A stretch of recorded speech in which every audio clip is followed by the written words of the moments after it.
আমাকে শক্ত করে ধরো সুজয়। কি বউ আমার। দীপা তোমাকে বাড়ি পৌঁছে দিলাম, এবার আমি আসি। আরে তোমার স্বামী দেখছে তো, ছাড়ো।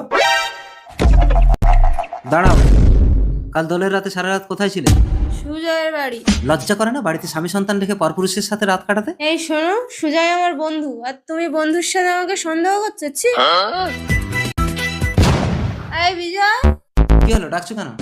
আমার বিছানায় কে শুয়ে আছে এটা? আমার বান্ধবী, কাল সারা রাত দুজন গল্প করছিলাম, ঘুমোতে পারেনি বলে এখন ঘুমাচ্ছে। আমি ঘরে নেই আর তুমি অন্য মেয়েকে নিয়ে রাত কাটিয়েছো? দীপা, তুমি আমার বান্ধবীকে নিয়ে সন্দেহ করছো? আমার ভুল হয়ে গেছে স্বামী, আমাকে ক্ষমা করে দাও, আমি আর কোনো দিন কোথাও রাত কাটাবো না।